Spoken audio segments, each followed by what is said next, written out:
It's a long ways for much of the world to travel to New Zealand. Why should somebody come here?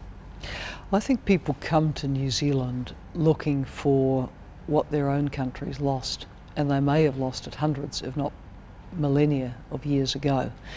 New Zealand is a country with about 30% of its area covered by parks and reserves. That makes us pretty special. We have a biodiversity which isn't replicated anywhere else in the world.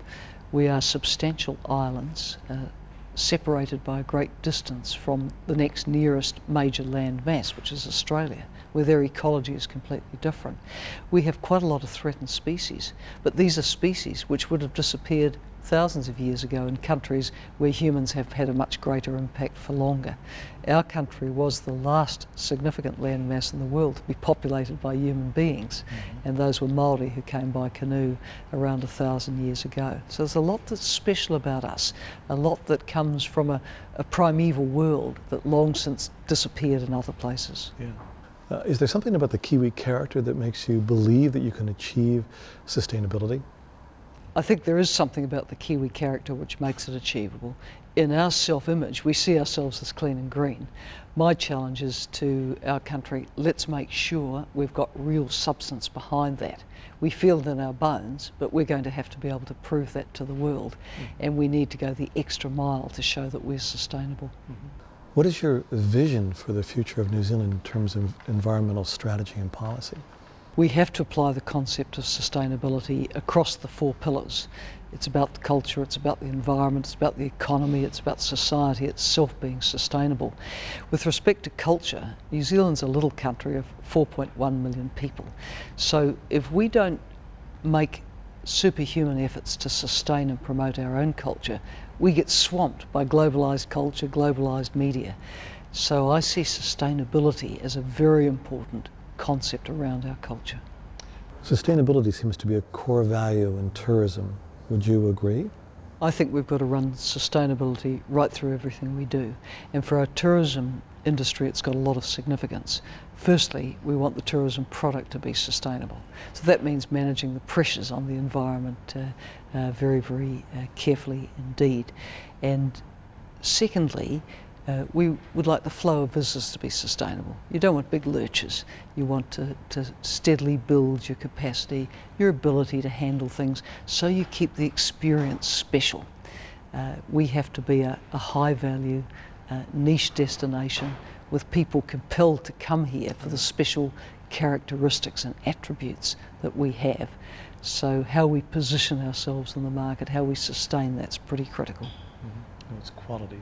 It's got to be a quality experience, and we're looking for that traveller who wants to come and stay a while, sniff the breeze, take part in things, and value the uniqueness of New Zealand. And understand it. So. And understand it. And like all societies, we have our complexities, we have our cultures, we have things that are different, and people need to take time to appreciate them. You recently announced that New Zealand is hoping to become carbon neutral. What does that mean? We've got a lot of things to address, big initiatives in energy. We believe we can get all the fossil fuel thermal generation out of our baseload and into reserve generation. So it's only called up when the rivers and rain haven't produced the hydro, when the wind's stopped, when the solar power's not working. And we believe that's feasible for us.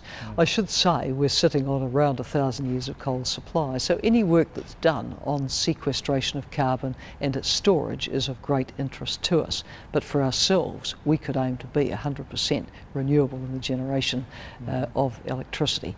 Then we've got to look at our transport arrangements. Our cities have grown largely around the private car. We're trying to get more people into public transport. There's huge infrastructure investment going on, including in our rail and in our bus fleet. Then we've got the issues of what the ordinary household, what the ordinary business can do. And I think we're pretty eco-conscious. If we can be shown the way, we will recycle our rubbish, we will conserve our water, we will have energy efficient homes, we will look at our own personal modes of transport. And then with waste disposal, we do have important waste strategies. the dream is to have zero waste to landfill. A lot of way to go, but goodwill to work on those issues.